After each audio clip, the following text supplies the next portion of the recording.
Apocalipsis 2, versículo del 12 al 17. Aquí encontramos la tercera carta de Cristo. En esta ocasión, esta carta va dirigida a la iglesia que está en Pérgamo. Dice así la palabra del Señor. Y escribe al ángel de la iglesia en Pérgamo, el que tiene la espada aguda de 2 filos, dice esto. Yo sé dónde moras, donde está el trono de Satanás. Guardas fielmente mi nombre y no has negado mi fe. Aún en los días de Antipas, mi testigo, mi siervo fiel, que fue muerto entre vosotros donde mora Satanás.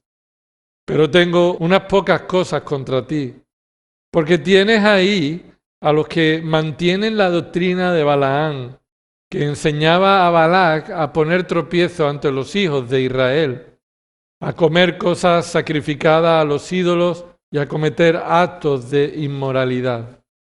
Así tú también tienes algunos que de la misma manera mantienen la doctrina de los nicolaitas.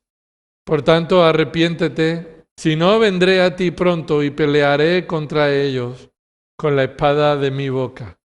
El que tiene oído, oiga lo que el Espíritu dice a las iglesias. Al vencedor le daré del maná escondido y le daré una piedrecita blanca y grabada en la piedrecita un nombre nuevo, el cual nadie conoce sino aquel que lo recibe. Esta ciudad de Pérgamo fue conocida anteriormente por la ciudad de Galacia y esta ciudad rechazó la invasión de los galos. Por eso se conocía aquella ciudad, la ciudad de Galacia, porque los actuales franceses llegaron allí y estuvieron invadiendo aquella zona. Así que los de Pérgamo consiguieron echar a los galos de aquel lugar. En el año 126 a.C., los romanos invadieron la ciudad y la convirtieron la capital de aquella provincia de Asia. En el año 6 a.C., el procónsul que tenía allí el Imperio Romano trasladó su residencia de Pérgamo a Éfeso. Así que Pérgamo, que hasta ese momento era la capital, cambió su estatus y se trasladó esta importancia a la ciudad de Éfeso.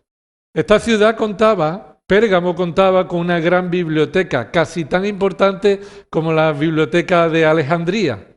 Y de ahí viene esa importancia de los libros, viene el nombre de pergaminos. Y se conoce porque posiblemente los pergaminos se inventaron o surgieron de esta ciudad, de la ciudad de Pérgamo.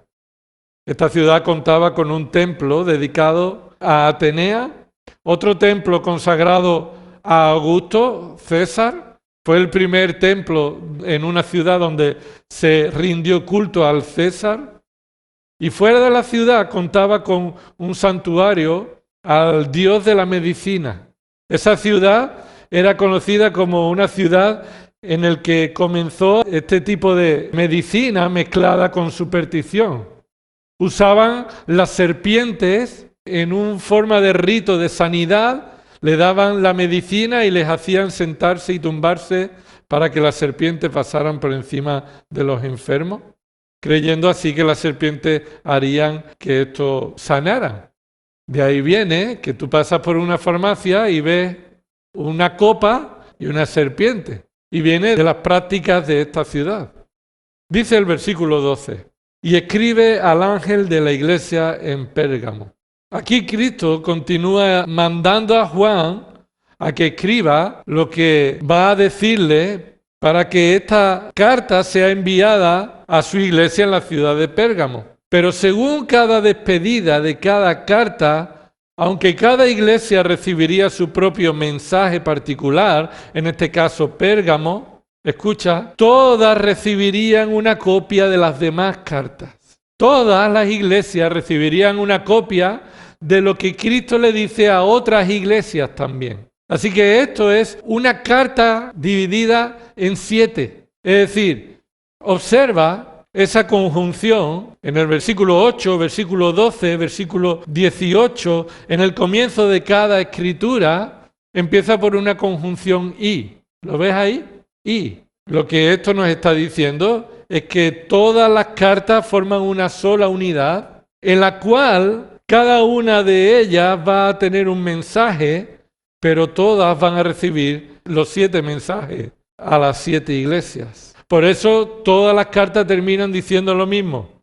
El que tiene oído, oiga lo que el Espíritu dice, ¿a qué? A las iglesias. Porque estas cartas estaban siendo leídas por todas las iglesias. Y recuerda que la carta está dirigida al ángel de la iglesia. Y esto se refiere al liderazgo pastoral de la iglesia. Y los pastores que están bajo la autoridad de Cristo, porque en el capítulo 1, versículo 16, vemos que Él tiene en su mano derecha 7 estrellas. Y en el versículo 20 del capítulo 1, esas 7 estrellas representan a los ángeles de las 7 iglesias. Y esto nos muestra que esa palabra ángel se refiere al enviado, al pastor de la iglesia o al liderazgo. Lo primero que vamos a observar en esta tarde es lo que Cristo dice de sí mismo. ¿Qué dice Cristo de sí mismo? Versículo 12. El que tiene la espada aguda de 2 filos. Y con esto ya vamos a tener bastante esta tarde. El que tiene la espada aguda de 2 filos. ¿Qué significa esto? Escucha, esto es lo que significa. Cristo posee el mensaje y los argumentos definitivos para juzgar. Esto es lo que significa. Cristo contiene el mensaje y los argumentos definitivos para juzgar. Esto es lo que significa. Y ahora vamos a decir por qué significa eso. Que Cristo se presente a sí mismo como el que tiene la espada aguda de 2 filos, significa que Él tiene el mensaje y los argumentos definitivos para juzgar. ¿Por qué significa esto? Bueno, vemos que como el resto de presentaciones que hemos visto, Cristo está hablando de sí mismo y esta definición ya ha sido anteriormente identificada por Juan en su visión. Mira el capítulo 1, versículo 12. Y me volví para ver de quién era la voz que hablaba conmigo y al volverme vi 7 candelabros de oro y en medio de los candelabros vi a uno semejante al Hijo del Hombre vestido con una túnica que le llegaba hasta los pies y ceñido por el pecho con un cinto de oro. Su cabeza y sus cabellos eran blancos como la blanca lana, como la nieve. Sus ojos eran como llama de fuego, sus pies semejantes al bronce bruñido cuando se le ha hecho refulgir en el horno, y su voz como el ruido de muchas aguas. En su mano derecha tenía 7 estrellas y de su boca, aquí lo tenemos, de su boca salía... ¿Qué salía? Una aguda espada de 2 filos. Las mismas palabras que Cristo utiliza. ¿Qué significa esto? 2 cosas principales. Juan certifica que este mensaje proviene de aquel que él ha visto. No de él mismo, sino de aquel a quien ha visto. Y aquel a quien ha visto y lo ha descrito, ahora él toma esta descripción que Juan ha visto y le dice: yo, el que tiene la espada aguda de 2 filos, dice esto. Así que el autor de estas palabras es el Señor Jesucristo. En segundo lugar, lo que esto significa es que esta espada no está en la mano de Cristo. Capítulo 2, versículo 12, el que tiene la espada aguda de 2 filos no dice que está en la boca, ¿verdad? Pero el contexto nos muestra que se refiere a lo que Él tiene en la boca. El contexto nos apunta a que esta espada no está en la mano de Cristo, sino que es la misma espada que Juan ha visto que sale de la boca de Cristo. Así que esta descripción de Cristo de sí mismo debe observarse en varios aspectos fundamentales. En primer lugar, tiene un sentido figurado. Tiene un sentido figurado. ¿Qué significa que tiene un sentido figurado? Bueno, el estilo literario del pasaje, el texto apocalíptico, se caracteriza por el gran uso que hace del lenguaje figurado. ¿Y qué es el lenguaje figurado? El lenguaje figurado consiste en usar una palabra o varias palabras en un sentido diferente al común. Se utiliza en un sentido diferente a lo que se utiliza cotidianamente. Y el uso de utilizar un sentido diferente al cotidiano es ilustrar o transmitir una idea o una característica real, utilizarlo como una ilustración.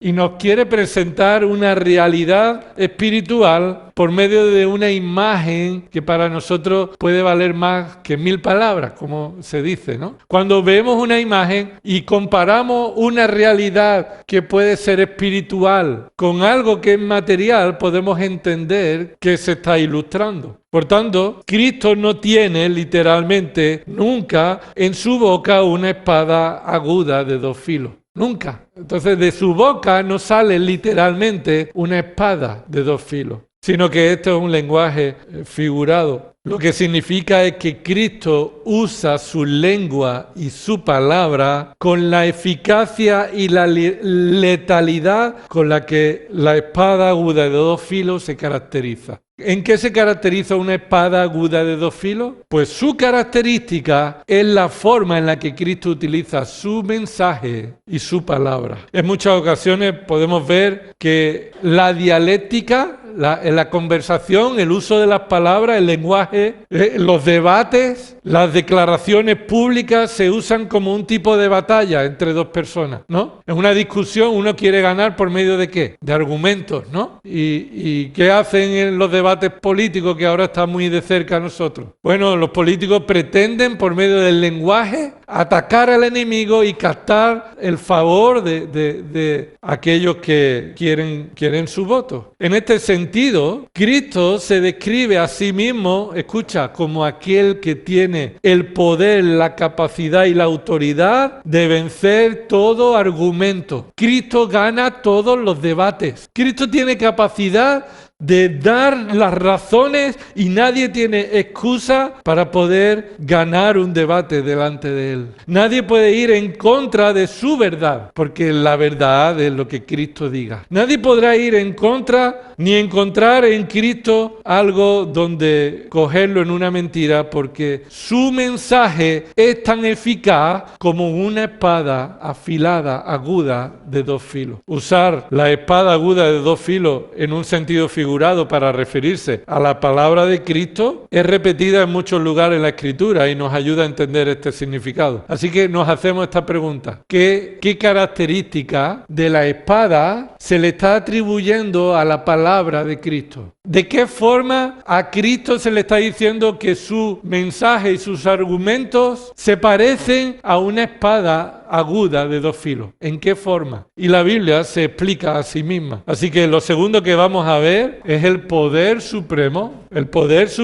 de la palabra de Dios. Y a la palabra de Dios no me refiero solo a lo que Cristo dijo, me refiero a la Escritura. Toda Escritura es inspirada por Dios, ha salido de la boca de Dios. Así que toda la Escritura es la palabra de Dios. Y la lengua es lo que aquí se nos está refiriendo, que tiene una eficacia, un poder supremo. Acompáñame a Santiago capítulo 3. Veamos cómo la palabra de Dios nos habla sobre el poder de la lengua. El poder de la lengua. Conocéis este pasaje, ¿verdad? Observa que el contexto sobre el poder de la lengua, las graves consecuencias que provoca la lengua, la dificultad de dominar la lengua, se encabeza en un mandato con una advertencia para los creyentes, especialmente para aquellos que pretenden usar la lengua para enseñar a otros la palabra de Dios. ¿Sí? Mira lo que dice versículo 1, 3:1. Hermanos míos, no os hagáis maestros muchos de vosotros. Ahí hay un mandato con advertencia, un mandato en un tono de advertencia. Esa palabra muchos, no os hagáis mucho, muestra que ellos son los receptores de este mandato que pretendían hacerse maestros. Así que muchos de vosotros que pretendéis haceros maestros, no os hagáis maestros. Santiago les manda de forma imperativa que desistan de pretender ser maestros. Son más los que quieren ser maestros y no deben serlo que los que quieren ser maestros porque Dios los ha llamado y los ha capacitado. Mira, dice ahí,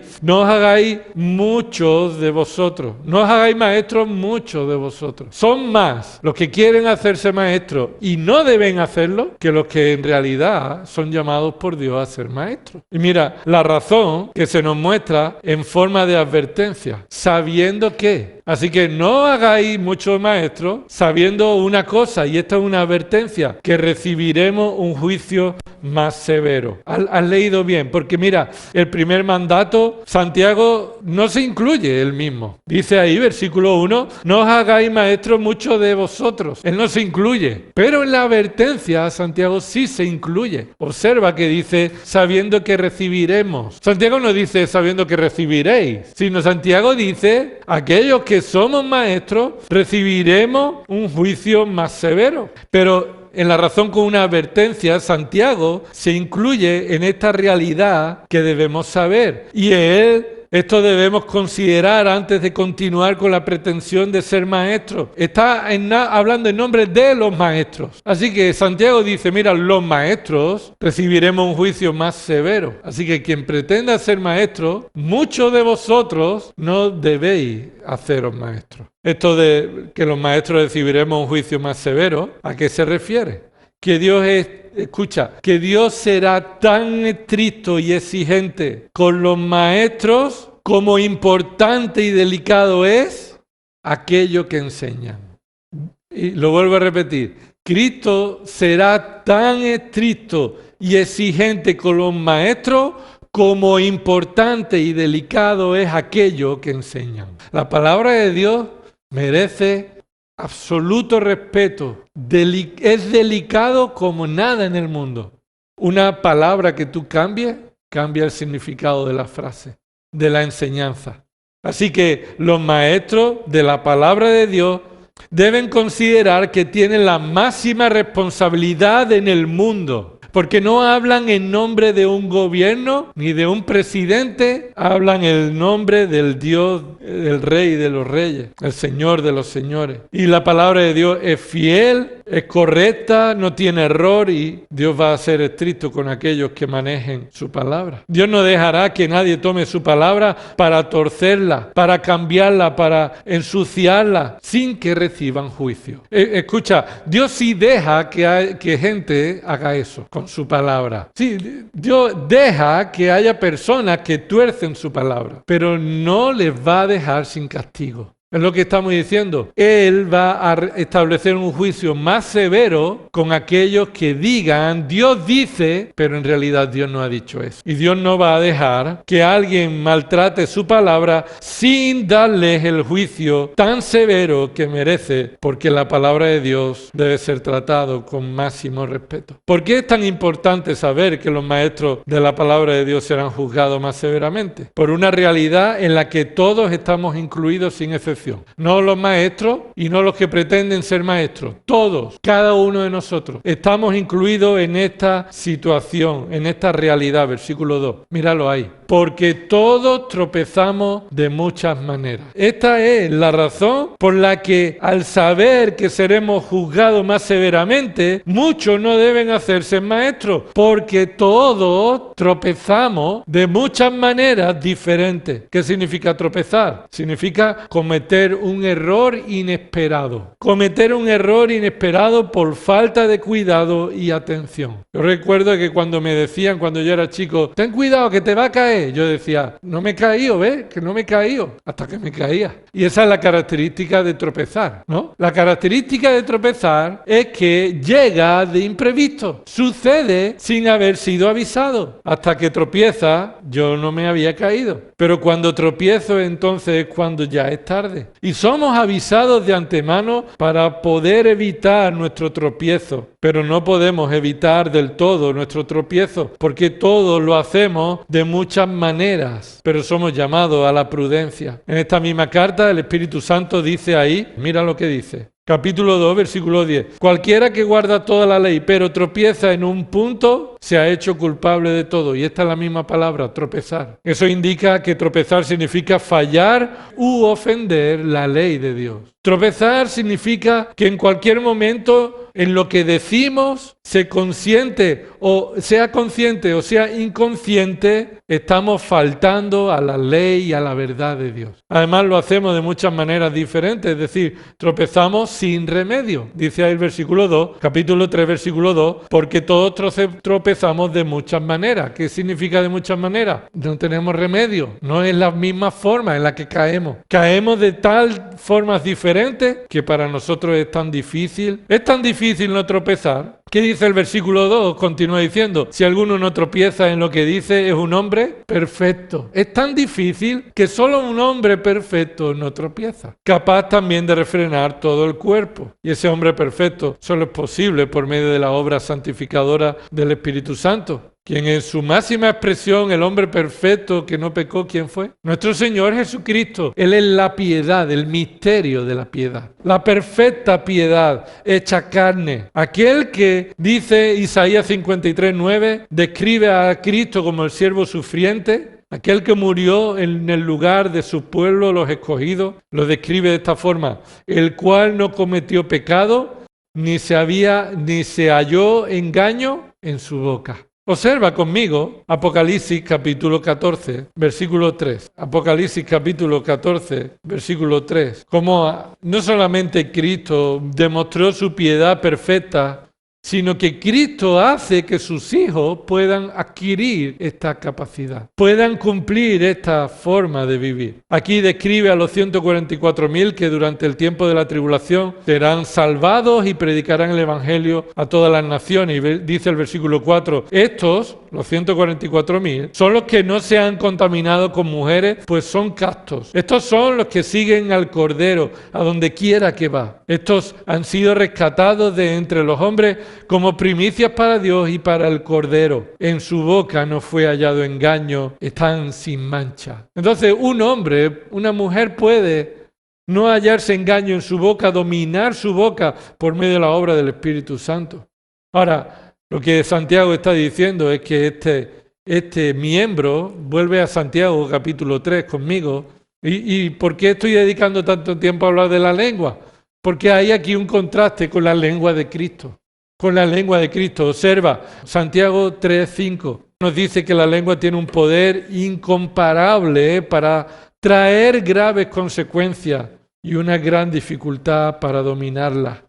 Versículo 5, así también la lengua es un miembro pequeño y sin embargo se jacta de grandes cosas.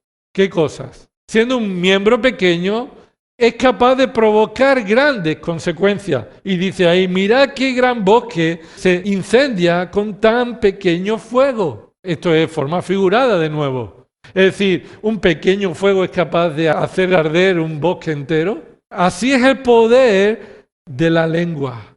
Es capaz de traer consecuencias incalculables. Versículo 6, y la lengua es un fuego. Un mundo de iniquidad. La lengua está puesta entre nuestros miembros, la cual contamina todo el cuerpo. Es encendida por el infierno e inflama el curso de nuestra vida.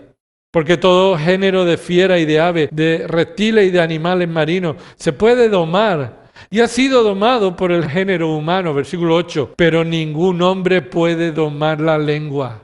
Es un mal turbulento y lleno de veneno mortal. Más claro y más duro no se puede poner, ¿verdad? No hay un miembro más peligroso en nuestro cuerpo que la lengua. Y continúa ahí esa expresión, la lengua es en el cuerpo el miembro más pequeño pero más difícil de dominar. Y es el que mayor poder de influencia tiene sobre nosotros y sobre lo que nos rodea. El hombre ha aprendido a dominar la lengua para el mal, no para el bien. No puede dominarlo para el bien. La lengua está en nuestro cuerpo y precisamente es usada por nosotros para alcanzar nuestros deseos pecaminosos, para maldecir.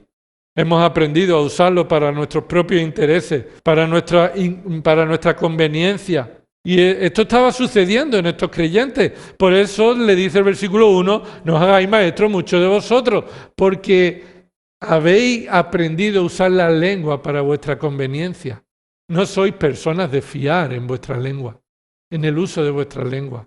Mira hasta qué punto, versículo 9. Con ella bendecimos a nuestro Señor y Padre, pero dice, y con ella maldecimos a los hombres, que han sido hechos a la imagen de Dios. De la misma boca proceden bendición y maldición. Hermanos míos, esto no debe ser así. Ellos se habían acostumbrado a que fuera así, a que usaran la lengua ¿para qué? Para aparentar piedad delante de Dios, bendecimos a Dios, pero después echamos a arder a aquel que ha sido creado en la imagen de Dios. Versículo 10. ¿Acaso una fuente por la misma abertura echa agua dulce y agua amarga? ¿Cuál es la respuesta?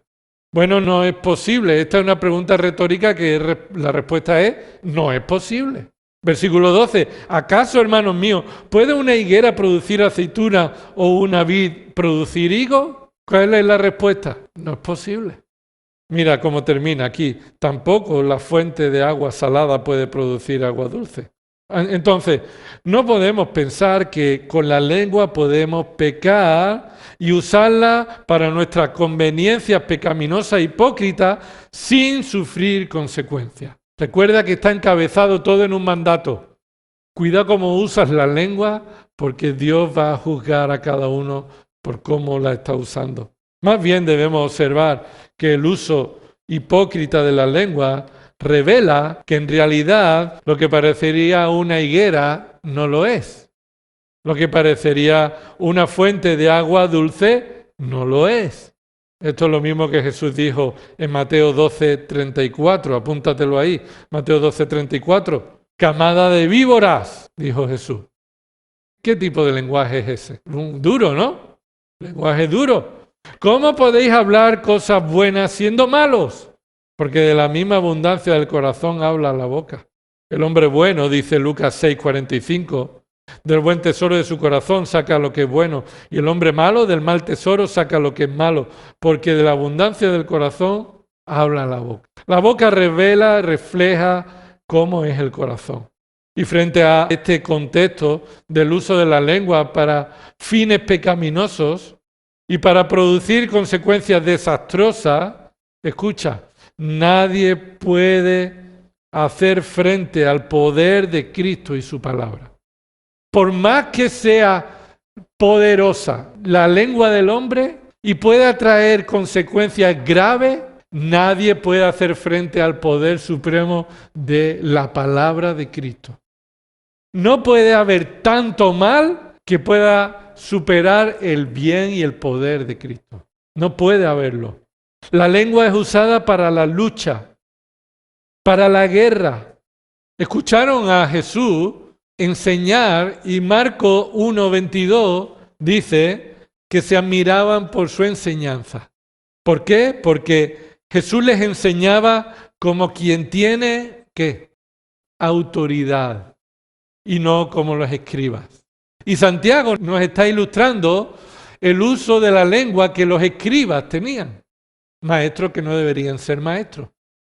Entonces los escribas eran aquellos que hablaban, enseñaban, pero no tenían autoridad en su mensaje, pero sí tenían influencia con su lengua.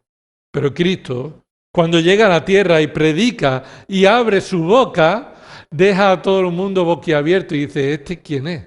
Este mensaje nunca lo hemos escuchado. Tiene una autoridad que es totalmente diferente.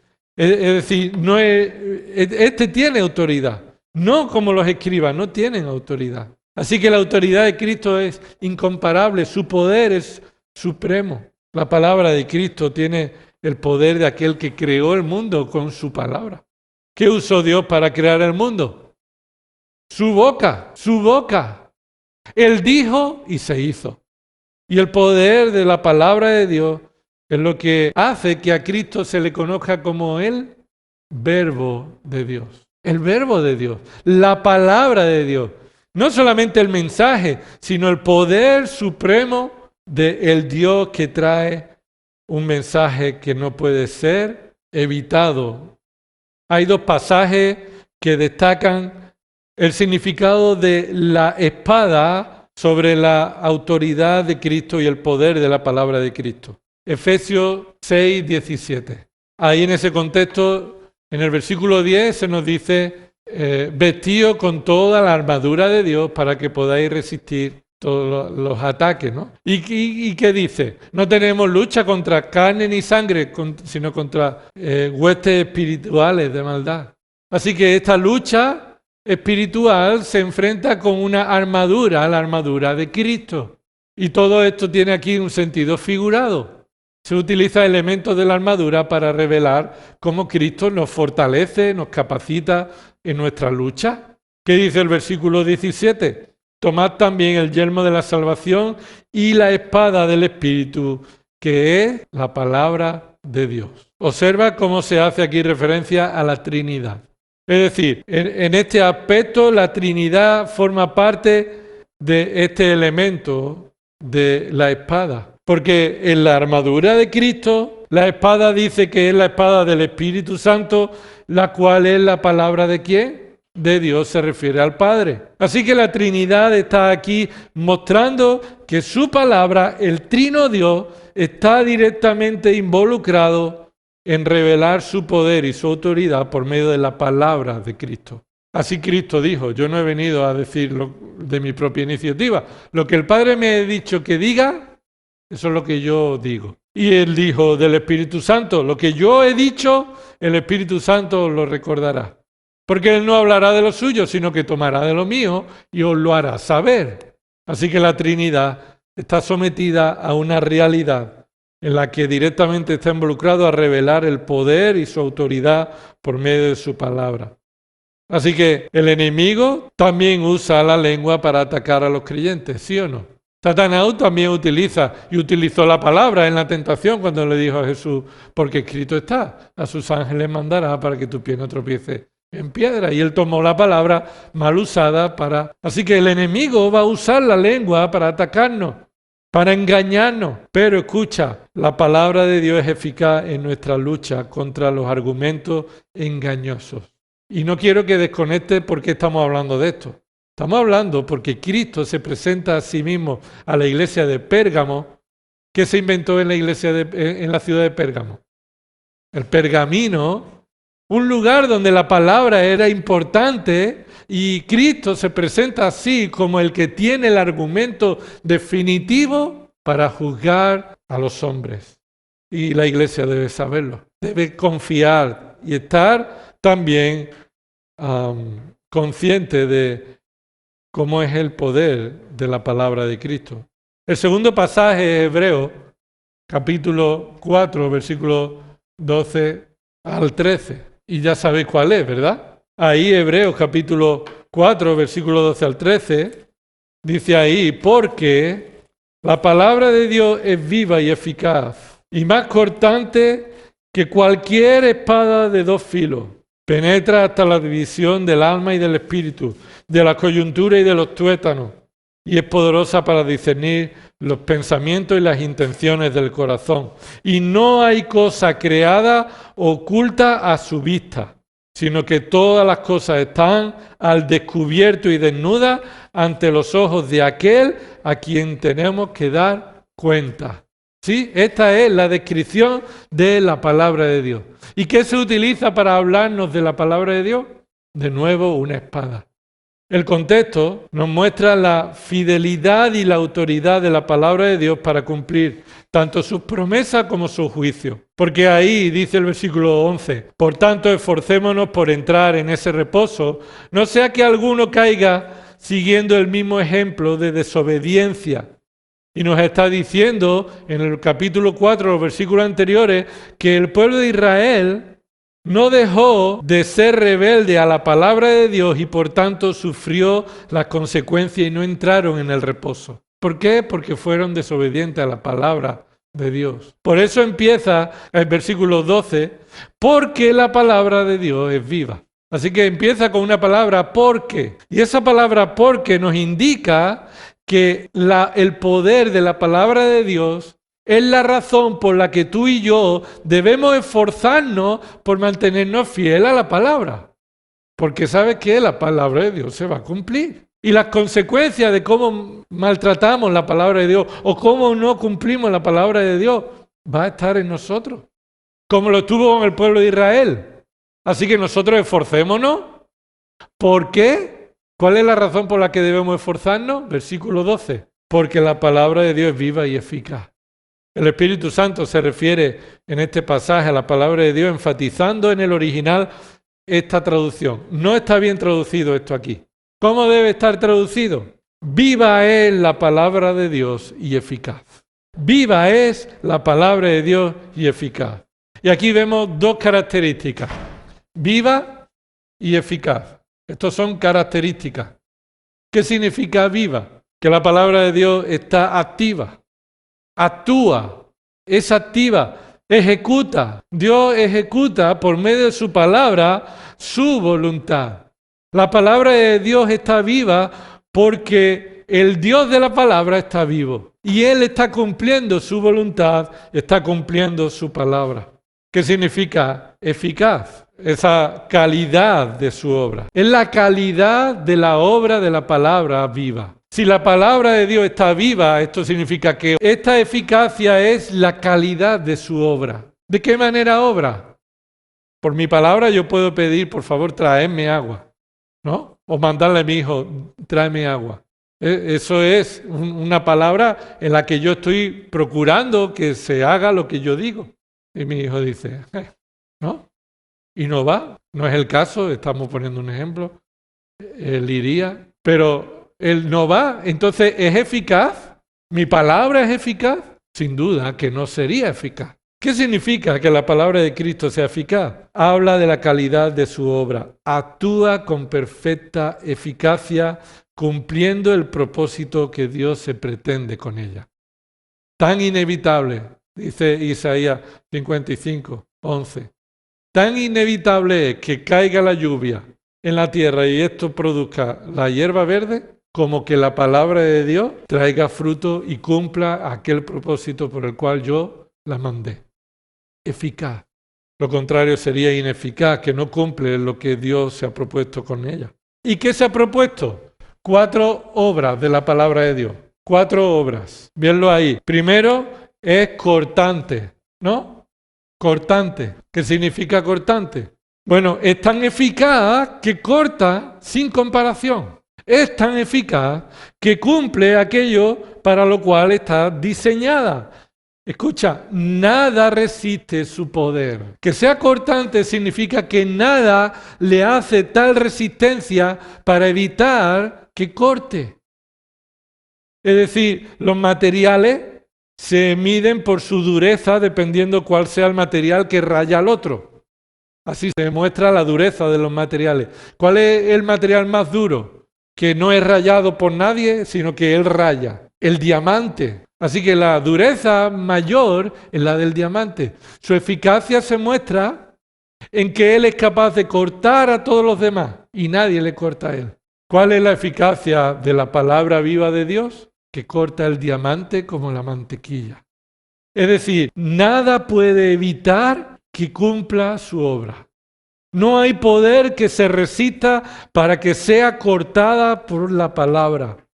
Escucha, no hay corazón tan duro que la palabra de Dios no pueda cortar. Otra cosa es que Dios quiera cortarla, pero la palabra de Dios tiene poder para cortar cualquier corazón. Pero otra cosa es que Dios quiera cortar el corazón. Jeremías 23, 29 nos muestra esta dureza frente a la mentira. Es decir, el poder de la palabra de Dios que es cortante es un contraste con la mentira.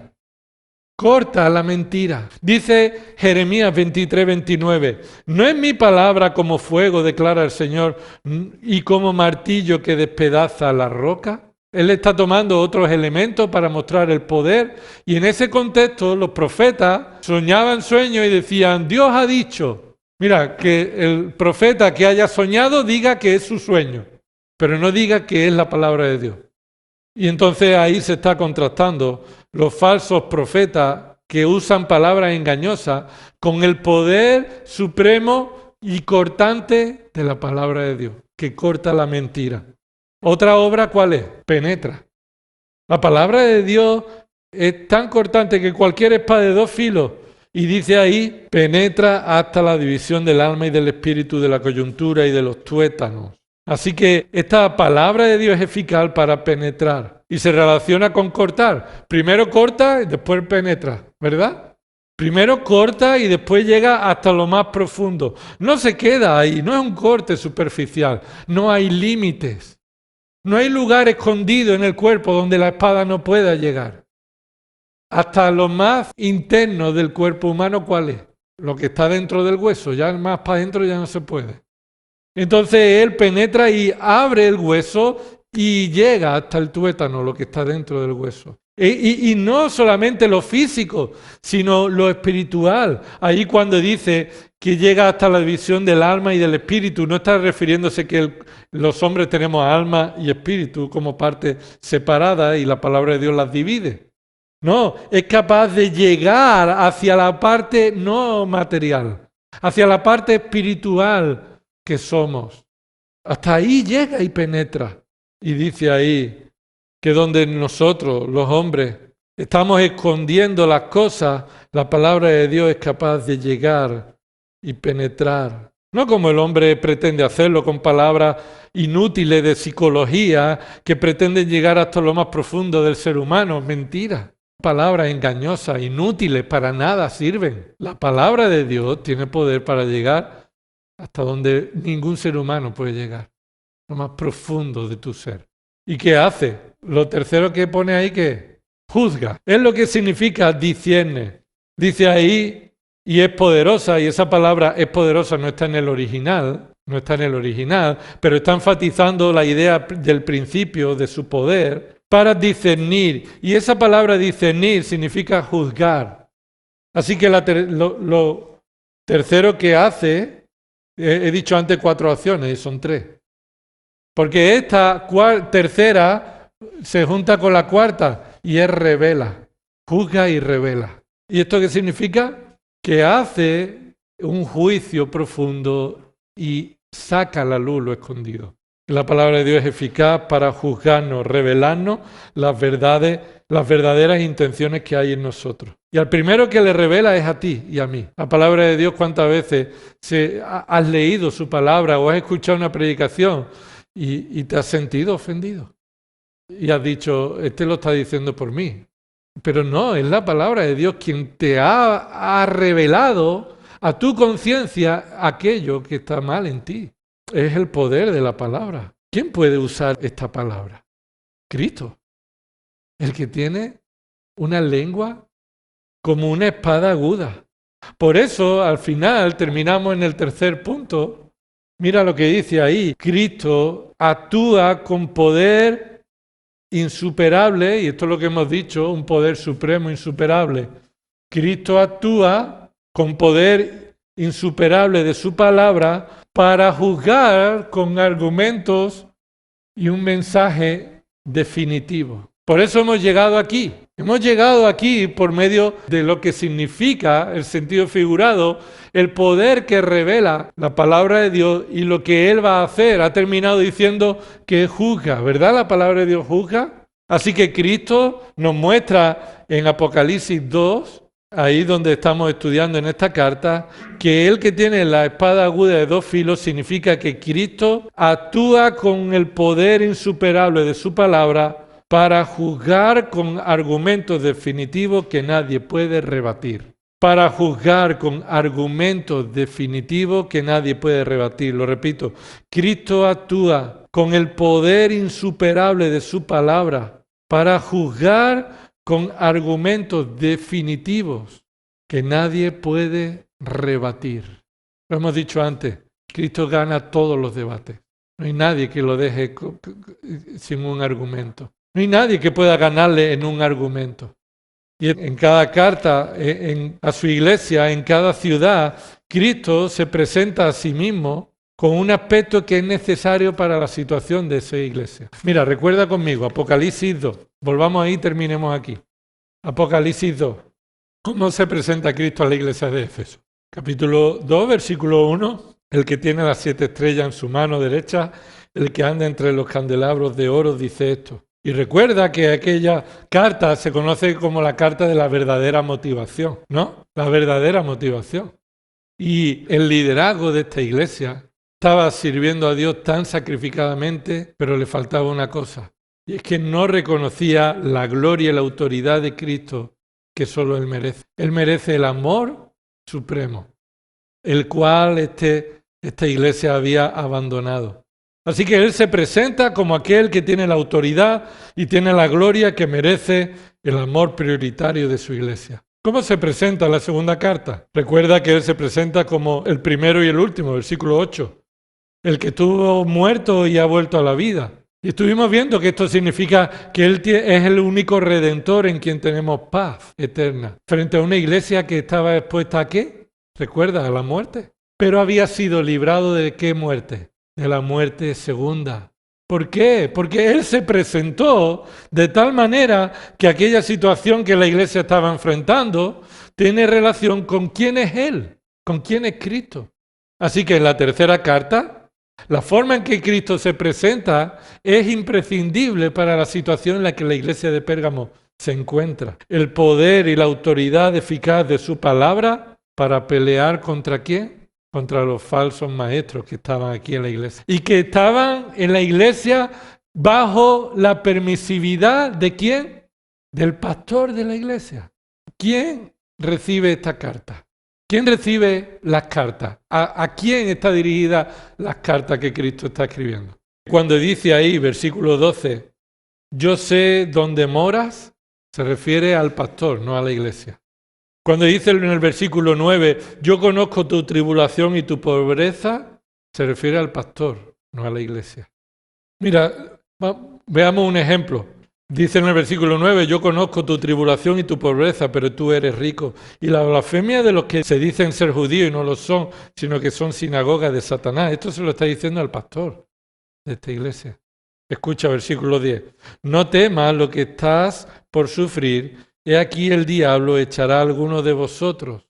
Tú vas a estar sufriendo algo porque alguno de vosotros, y se está refiriendo a la congregación, haciendo una diferencia con el pastor.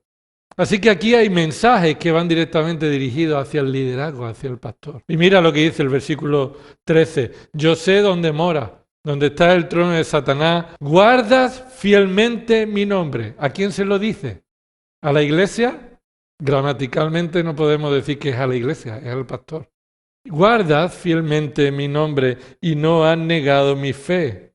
Dice ahí, aún en los días de Antipas, mi testigo, mi siervo fiel, que fue muerto entre vosotros, y ahí está haciendo una diferencia entre tú y vosotros, donde mora Satanás, y dice ahí versículo 14, pero tengo unas cosas contra ti. ¿A quién se refiere contra ti? ¿A la iglesia? Yo creo, hermano, que se está refiriendo al pastor de la iglesia. Y mira, porque tienes ahí a los que mantienen la doctrina de Balaam, que enseñaba, y ahí describe a Balaam, pero ¿quién tiene ahí? El pastor tiene ahí a personas que mantienen una doctrina falsa. Y observa, versículo 15, así tú también, ¿quién es tú? Versículo 15, así tú también. Tienes algunos que de la misma manera mantienen la doctrina de los nicolaitas. ¿A quién le está hablando? Al pastor.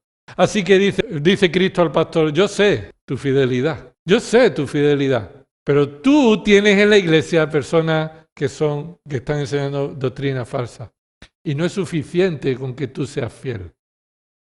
Tú no puedes mantener a personas infieles en esa iglesia.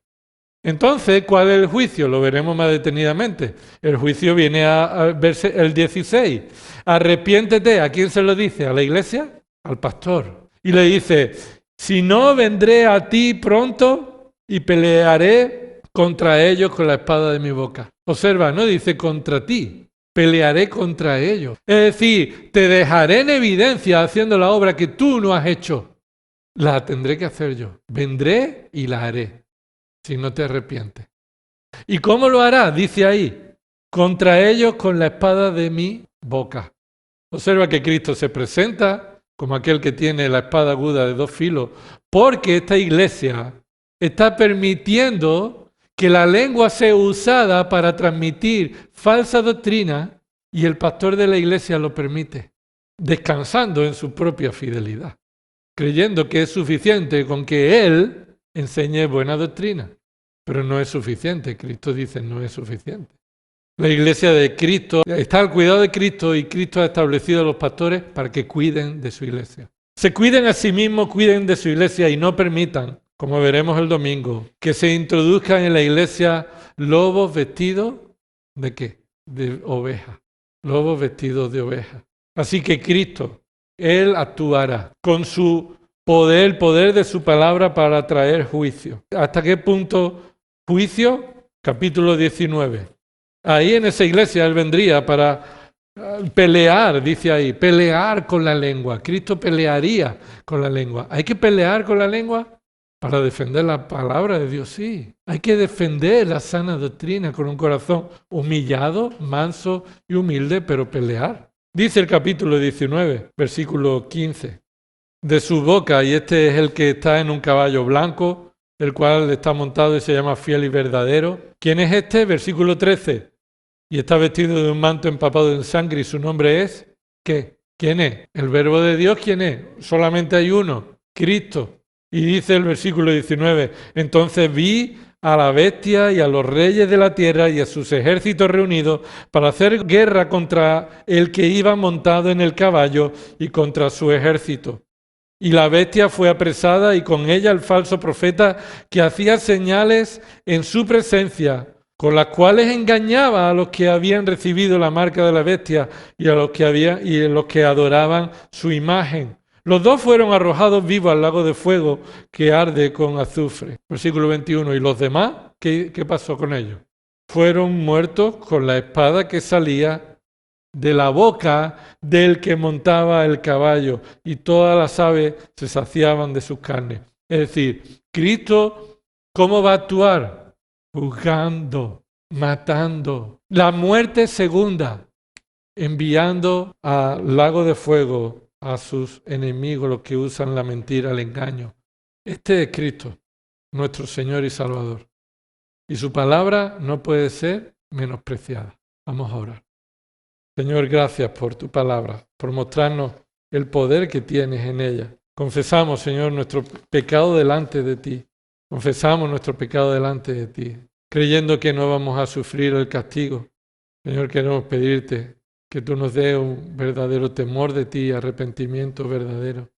Que tu palabra penetre en nuestros corazones y cambie nuestro corazón. Que no participemos en la falsa doctrina, que no participemos en la falsa práctica, que no nos sintamos tentados a ir detrás de los razonamientos engañosos que nos permiten pecar sin mala conciencia, sino que te adoremos, Padre, y reconozcamos tu autoridad, que por medio de tu palabra tú cumples tus promesas. Tú proteges a tu iglesia. Señor, es la palabra de Cristo la que nos defiende. Que nosotros también, Señor, seamos guiados por tu Espíritu Santo para que hablemos como es digno de la vocación que hemos sido llamados, para que cantemos, alabemos, para que demos gracias, para que no se haya engaño en nuestra boca. Señor, te damos gracias porque tu palabra es perfecta. Solo en tu palabra podemos confiar. A ti sea la gloria en el nombre de Cristo.